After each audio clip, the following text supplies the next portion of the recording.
How bureaucracies are organized. The bureaucracy. The bureaucracy is also known as the Federal Administration System, or FAS. Anytime you hear all of those government agency acronyms or the different department bureaus or whatnot, like HHS or NSA, DEA, FBI, IRS, ATF, all of those different acronyms, generally it's going to relate to a part of the federal administration system, which is a nicer way of saying the bureaucracy, because the bureaucracy has a little bit of a negative reputation.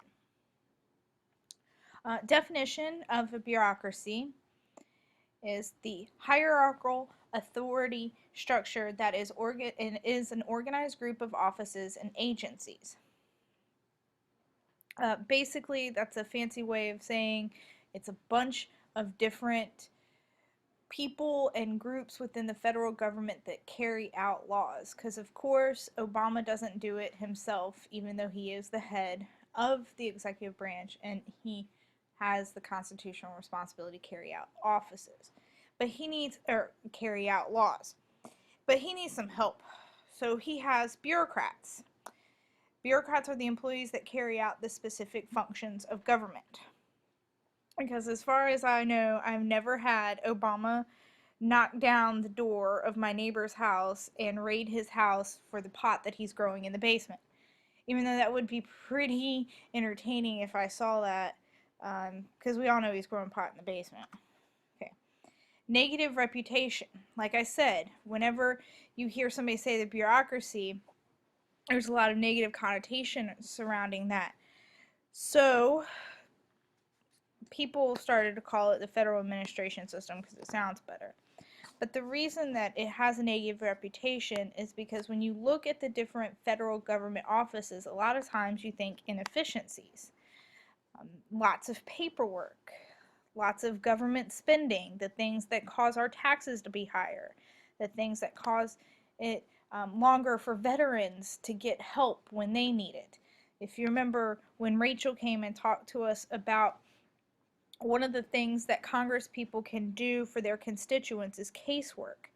Casework could involve helping one of your constituents get through the nightmare of trying to file for veterans benefits. Remember, she said that was a major thing that they helped people with, is filing for vets benefits, or even just helping people figure out where their benefits were in the whole process. So, of course, that's why the bureaucracy has such a negative reputation. Politicians, you'll see a push for them to talk about consolidating agencies, or that there's a lot of duplication of agencies or agencies' responsibilities, and that agencies have repetitive functions. We'll find that a lot with inspections. Like Food and Drug Administration has overlapping responsibilities with other Department of Health and Human Services agencies. So especially Republicans will talk about if we get rid of some agencies or get rid of agencies that have repetitive functions, we can save a lot of time and save a lot of money. But the reality is that we have a lot of policy. We have a lot of rules. We have a lot of law to carry out. And we need those agencies to deliver services. Now, you'll see that after the Industrial Revolution, the size of the bureaucracy and the number of agencies and departments that the federal government had to carry out laws tripled. And then after the New Deal, the number of agencies and offices tripled again. So whenever the federal government takes on more responsibility or enforces more laws, the size of it's going to get larger and larger because the executive branch needs those bureaucrats' help in order to carry out law. Bureaucracy in democracy. See, a lot of times people think that our large bureaucracy is undemocratic. Because if you go back to what the definition of democracy is, a democracy is a government by the people. And we have a representative democracy. So ideally, the people that are making decisions in our government were elected by us. But in our government, those bureaucrats or civil servants, they do most of the work, but they're never elected to their position. Even if we don't think that they're doing what it takes to protect the public good, there's really difficult to fire a bureaucrat. So I gave an example of J. Edgar Hoover, who is in a political cartoon that you see over here. This is supposed to be J. Edgar Hoover. Yes, he is wearing lingerie, but that was one of the criticisms of him. Not that he wore lingerie, but he was kind of a hypocrite about it all. He had a file, an FBI file, because he was the head of the FBI. He had an FBI file for every single major politician or somebody who had any affiliation with government, like Martin Luther King, JFK, Robert Kennedy, so on and so forth. And he would more or less blackmail them. And the irony of it is that he had his own little dirty secret. But people criticize J. Edgar Hoover is that he took the job of the FBI and took it further for his own personal gain. But because he was a civil servant and he was appointed and never elected, there was nothing you could do about it. Another problem with the fact that these civil servants are doing most of the work and never elected is that they also have control of most of the government money. So after the president and the OMB propose a budget and then Congress appropriates that budget, they give that money to the civil servants, and the civil servants are the ones who have to spend it. And there's really no check of whether or not they're spending it appropriately. They are controlled by the president. Ultimately, they do answer to him. Why? Because he puts them there. You know, he appoints agencies heads who will support his policy. He can issue executive orders to change or implement, to change the implementation of a law. So if he doesn't like the way that the FBI is doing something, the president can issue an executive order that will change the way the FBI does it. He does manage the budget and propose the budgets for the agencies, and he can reorganize each agency in the job that they do.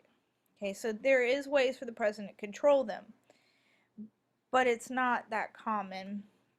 They are partially controlled by Congress. Congress ultimately gives the agency their budget. Congress can refuse a presidential appointment. You know, senators will filibuster if they must, well, before the nuclear option. Congress can perform oversight and investigations, and they could change the legislation behind a program that the agency implements if they feel like they don't like the way that the law is going. Okay. But for the most part, bureaucracies do act independently. And don't forget about the iron triangle. Now, I told you this was going to come back, and we'll go over it a lot more next week. But iron triangles are those mutually dependent relationships between agencies, interest groups, and congressional committees. They're like a sub-government that dominates an area of policymaking. The most common iron triangle that y'all have heard of, maybe, or at least I know you've heard of it from me, is the military-industrial complex. All right, so let's just get into it. The organization. At the very top of this hierarchical pyramid of the bureaucracy, you have the president. Right underneath the president, right next to him, physically adjacent to his office, is the White House staff. Now, this is when you need to watch West Wing. I cannot show you every episode of West Wing. You can stream it on Netflix. I don't really know if I'll have time to ever show you an episode of West Wing. But if you watch a couple of episodes of West Wing, you'll really understand how the White House staff is very close and important advisors to the president. Now, the reason why we have the White House staff is because the cabinet has kind of gone off on their own. Cabinet departments are kind of looking out for their own specific issue. So the president established a White House staff because he really needed personal advisors that didn't require Senate confirmation. These people are solely loyal to the president. Also, may hear them called as White House aides. This is your president's inner circle. These are your yes men, which can cause a problem of groupthink. And I briefly talked about this when we talked about the president. But groupthink is that idea where everybody surrounding the president thinks like the president. Nobody plays the devil's advocate.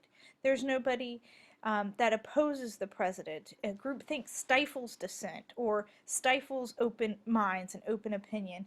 So when the president is surrounded by 10 to 12 advisors that think exactly like him, where's the diversity of thought? Where's the diversity of problem solving? Remember, the chief of staff is going to be the head of the White House staff who's going to control access to the president, and chances are the chief of staff was part of the president's campaign team, like one of the major political consultants in his campaign. Right outside, across the street, so here's the executive office of the president. It's called the Eisenhower building. Right across the street is the White House. So whereas the White House staff is actually next to the president in the West Wing, the executive office of the president is across the street, still close to him, but physically a little bit further. The executive office of the president was created in 1939 to help the president give him more help with running departments and agencies. It was established under FDR's administration, and it was basically established to help him carry out all the different New Deal policies that he got pushed through Congress in the first 100 days of his presidency. Your important EOP offices include the Council of Economic Advisors, the CEA. The CEA basically just kind of gives the president the temperature of the national economy. So is the national economy hot or is it cold? The OMB, Office of Management and Budget, we talked about them. The Office of the First Lady is also in the EOP. Also, I think it's interesting that we have an Office of Faith-Based Initiatives, and what that office does is it coordinates charity and social programs like food pantries, soup kitchens, and things like that with churches or the Salvation Army. So we actually have an executive office of the president that helps faith-based organizations. Even further, physically away from the president, and further in like agenda, and further away mentally from the president is your cabinet departments. There are 15 cabinet departments. I don't expect you to know all of them, but you should. Why not? Each one is supervised by a secretary, and each department manages a specific policy area. Each has its own mission, and each secretary has become very protective over the policy they enforce. They're always protecting it. Example, Department of Interior, Secretary of Interior is charged with overseeing the nation's natural resources. If the president wants to take a chunk of Yellowstone National Park in order to build the Keystone Pipeline, even though that is the president's agenda, you can bet your bottom dollar that the Secretary of the Interior is going to fight the president on that. These are not your yes men. These are the people that are outside of the groupthink. These are the people, and if you remember in Hardball, that Jimmy Carter had such a issue with because he let him get too far away from him. You're going to find more diversity in the cabinet. There's going to be, especially since the Clinton administration, you see a pressure for presidents to hire more women and minorities to fill these positions. Each cabinet secretary has their own staff, like a undersecretary or an assistant secretary. Each cabinet department is divided into further offices and bureaus and agencies, like the Department of Justice is divided into the FBI, the DEA, the ATF. Okay. Each cabinet has their own budget. Now, when we talk about the federal budget process, you're going to see the different budgets of the different cabinet departments. And again, like I said, each cabinet has its own agenda, which refers to that term that we spoke about a couple weeks called going native, where the secretary is not worried about the president's agenda, rather that once that cabinet secretary has gone into the policy arena that they are most concerned with, like interior, they're going to be very involved with protecting that.